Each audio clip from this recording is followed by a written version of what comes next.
Why is it every single thing that I said on my channel, Steve, Nathan, the White Cloaks, other people said, suddenly now, 2 years later, even Screenrant is saying,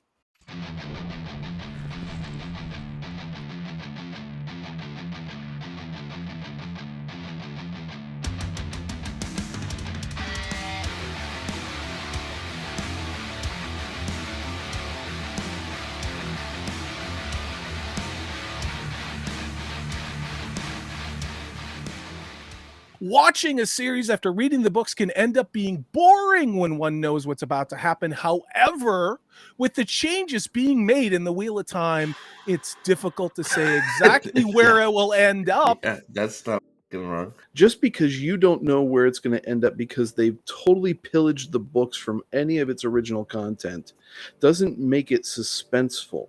Suspense is all in the story and the buildup of the characters and the buildup of the plot and the settings that you employ and the enemies that you engage with, which, by the way, who are the antagonists in this fucking story? Well, initially, it was the Trollocs, but they disappeared after three episodes.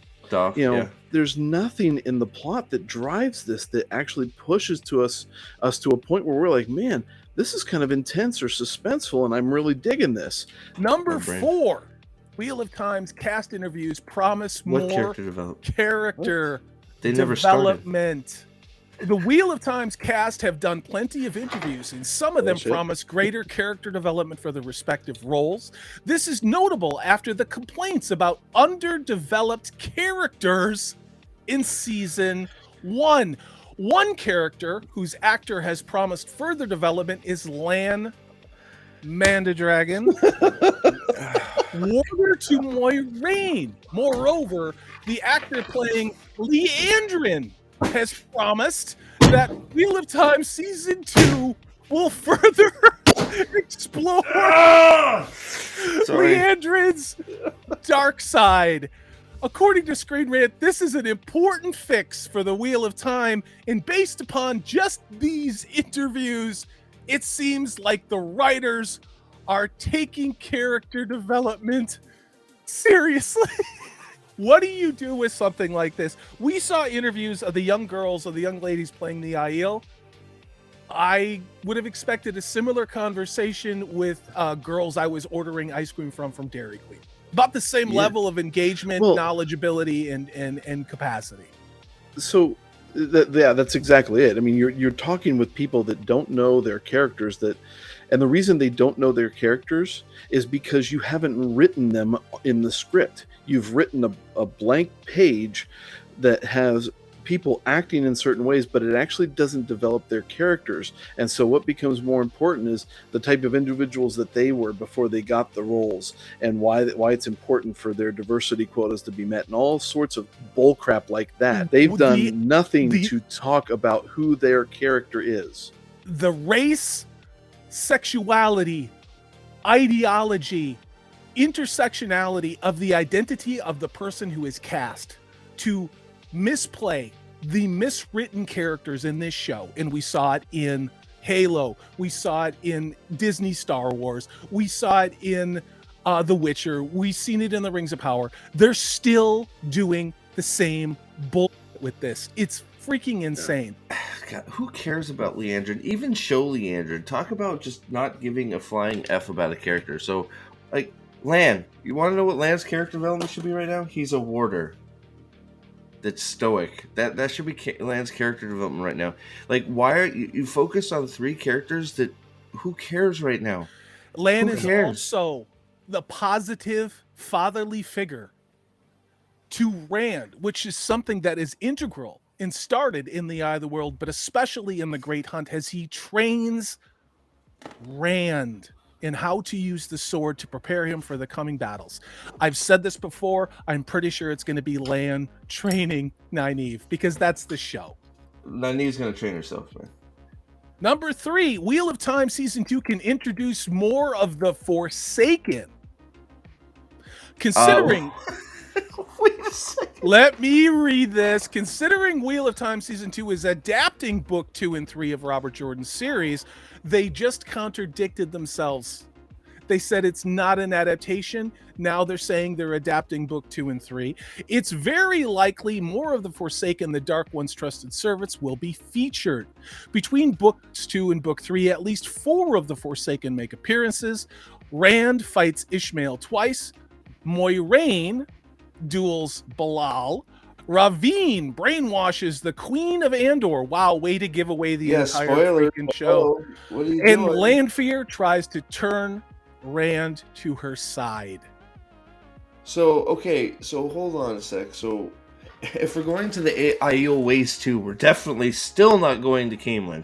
So if you think that's going to show up, that's you're getting yourself twisted. You keep getting mixed up. You're supposed to be appreciating the show, all right? Not the books. Remember, It's not an adaptation. It's a compliment to the books. That's right. Arguably, like, there's plenty of Forsaken you could have introduced already, but you just decided not to. Well, we had the glowing duct tape hoppy mask, wolf red eyes tearing out not Perrin's wife's entrails, apparently in a dream. God, I hate this show so much. They didn't even really introduce one of the Forsaken. All they had were some chess pieces that they referenced to the Forsaken for 5 minutes, maybe at most, in one episode. And just because you have Ishii at the end, the whole thing where you're actually promoting him as the Dark One, doesn't mean that you've done anything at all with the Forsaken outside of some superstitious bullshit in episode 4. Agreed. Or 5 or whatever the fuck it was. Yep. Let's go to number 2. The number 2 reason Wheel of Time season 2 can fix.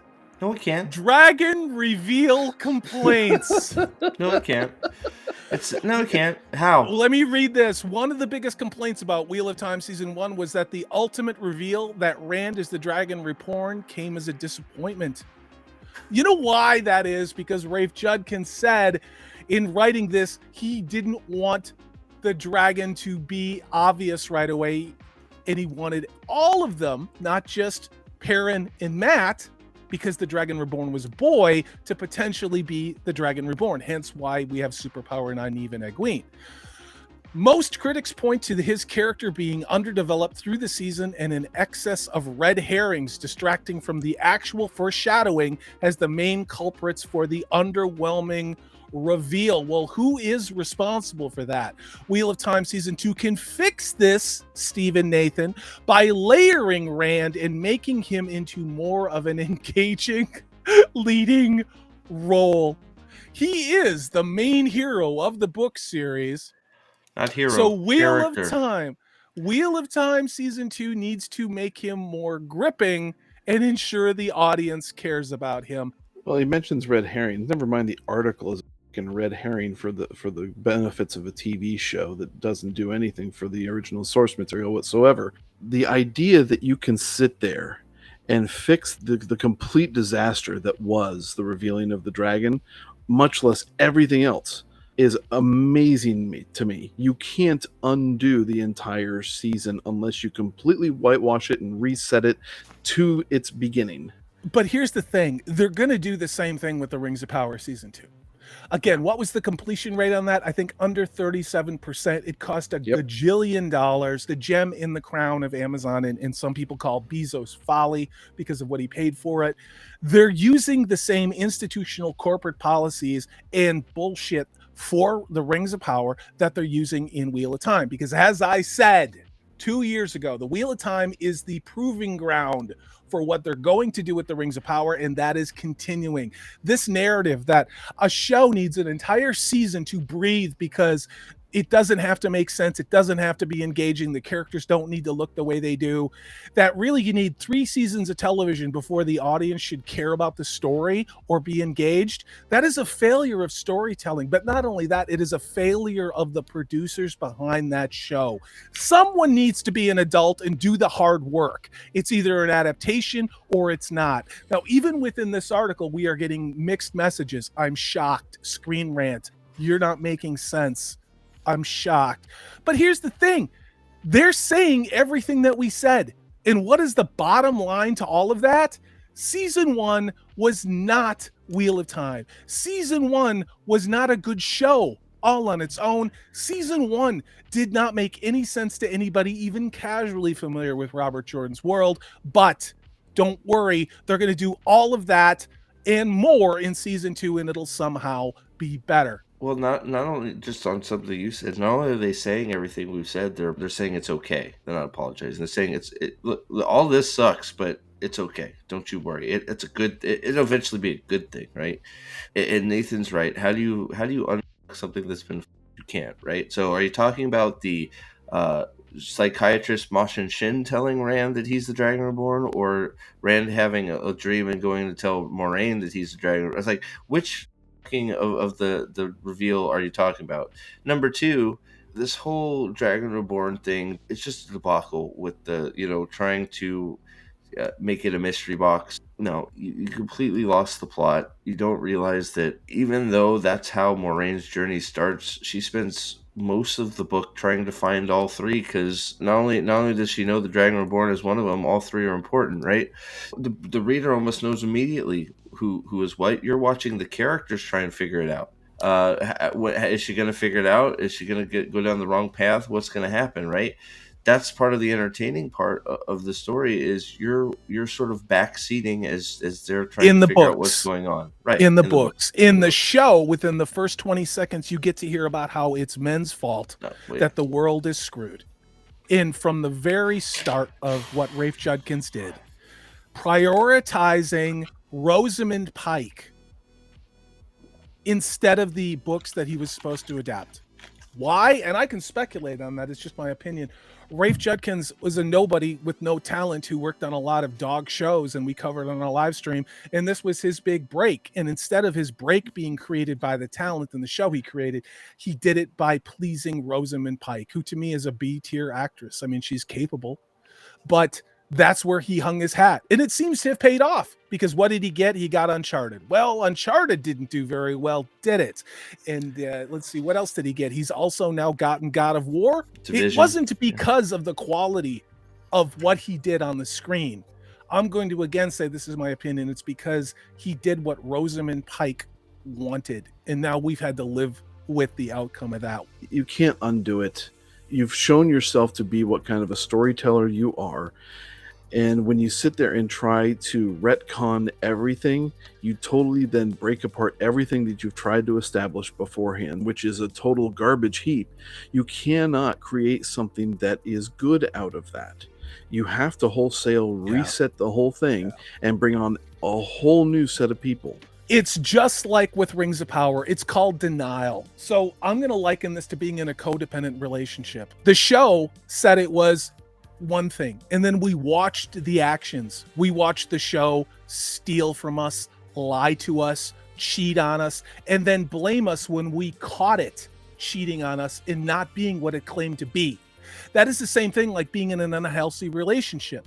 Now, this article expects us to just forgive and forget because that show, who we were trying to partner with, said, oh, don't worry, I'm going to do even more of the shit that you don't like, except it's going to be exciting. That's really what they're selling us. And I can guarantee you this, they're going to do the same thing with the Rings of Power. Let's take a look at the number one reason. Jesus. Number Screenrant says Wheel of Time is going to be more exciting than season 1. Wheel of Time season 2 can flesh out the one power. Why? How? Why is one thing that Wheel of Time season 2 needs the better explanation about is the one power. The one power is what allows people to channel. There's something wrong with that statement. What's wrong with that statement? People. Yeah. Aes Sedai can channel. Men cannot channel, or they go insane. It makes them crazy, with the exception of Rand. At where we are in the books, we don't know if that's going to happen to Rand, which is part of what makes his character very interesting and why Rand is terrified of this, because he has heard the stories that the Dragon Reborn #1 is not just the creator, but the destroyer of worlds, and every man who can channel or use the one power is either goes insane or is stilled, meaning they essentially emotionally castrate him so that he can't channel, or he goes evil. Look, there's no fleshing it out. You've ruined it. There's no sides. You've taken any element that makes the one power interesting and you've removed it. The one power is now just the one power. There's no male side. There's no sidine. There's no sidar. There's no tainted half. There's no clean half. It's just the whole. You're out. You're right. I mean, men are destined to go insane because the Dark One tainted the male half of the true version of the side one power. Sidine, and then men are gentled by the red Aja to prevent that and prevent them from going insane and breaking the world again. But you can't. It's now just the one power is dirty, and the men get the dirty part. It's just like you have dumbed it down to a degree that you can't flesh it out even more if you wanted to, because you've already explained it. It's the one power is the one power. It allows us to channel. Males can't do it because they're dirty. That's it. The Wheel of Time show has already made some departures from the rules about the one power in Jordan's novels, notably that linking in a circle of Aes Sedai is supposed to prevent burning out, but happens anyway in the season 1 finale. Nathan, let's talk about that. Nathan, go ahead. What the flying is that? I don't even think the show said that. Did the show even say that? The show didn't say that. You watch her kill all of them. Yeah, sucking too much of the power. But even in the books, that's not the case, is it? No. This is so damn stupid. You're going to say that is the most notable change there, outside of the gender division of the Sadine, entire Sidar, magic the system? binary based upon biological gender magic system in Robert Jordan's world. But the most important reason why they did that was because they wanted to bring in their ideology with it. Yes, they didn't want the show to convey a real good story. And so when you sit there and just say it's that men make it filthy, there's your ideology right there. And it would happen right away in the whole series. Not only that, but it's also the fact that they were treading on the whole trans thing, which we're not going to get into, but I guarantee you in season 2, that will be there. Watch. Let me get it more into this article. Changes to the rules of magic in this adaptation are fine. No, they're not. But they need to be explained. Wheel of Time season 2 will likely be doing this, Stephen Nathan, by showing Nynaeve, Elaine, and Egwene's training at the White Tower. This is a perfect opportunity to sufficiently explain the rules of channeling and the nature of the one power. Even if the show's channeling rules are different from the books, explaining it makes Wheel of Time season 2 more exciting, because fans will have a better understanding of the world, leading to deeper immersion. No, this is again the apology / excuse tour. It's okay to change everything as long as you explain what you changed. It's just like all they had to do was just have Moraine not do hula hooping and actually do something like what looks like weaving some sort of pattern. It's not that hard. And then just blanketing over saying, oh, it's okay that you changed the whole system. It's all right that you changed everything the one power is. It's okay you changed it. Just explain what you did to it, and that's fine. Yeah. It doesn't make any sense. Nathan, you're going to get the last word, and then I have to go for IRL. Makes it more exciting. No. You can go ahead and make changes to things. I mean, Peter Jackson did that with Lord of the Rings. Every adaptation has done that. Now, the question is are those changes reasonable or good? And then does that then at that point engender any excitement? Just because you get an explanation does not mean that it's exciting, engaging, worthy of any praise whatsoever. This is a trash heap piled upon another trash heap. So there you go. This was Screenrant. The article is 10 Reasons Wheel of Time Season 2 is more exciting than Season 1. I don't know what passes for journalism or scholarship or even education these days, but this is one of the most irrational, copium-laden, insane things I've ever read. The takeaway for me is, again, all of the observations we made didn't make us racist or sexist or afraid of strong women or any of the things that they said about us. And go and look in the comment section on my original video reviews for the first couple episodes of season 1. Everything we said was accurate. And now apparently it's okay that it really was that terrible. Don't worry, season 2 is going to do the exact same things and more that were terrible. It's literally the excuse article. It's like it's not what you expected, but that's okay. You should and like it's going to get anyways. worse, and they're going to change more. And changing the source material in an adaptation is what makes it exciting. Once again, we're in the place where we appear to be having an argument with a 3 to 5-year-old. And the 3 to 5-year-old, when they start losing the argument, first of all calls you names, then throws a fit, and then starts bargaining to make whatever they've done seem rational and okay. I'm Salty Traveling C. That is Prophet of the Dragon. That is Mana Manethrin. Gentlemen, thanks for jumping on with me. You all stay tuned for more, regrettably, copium around Wheel of Time Season 2. Take care.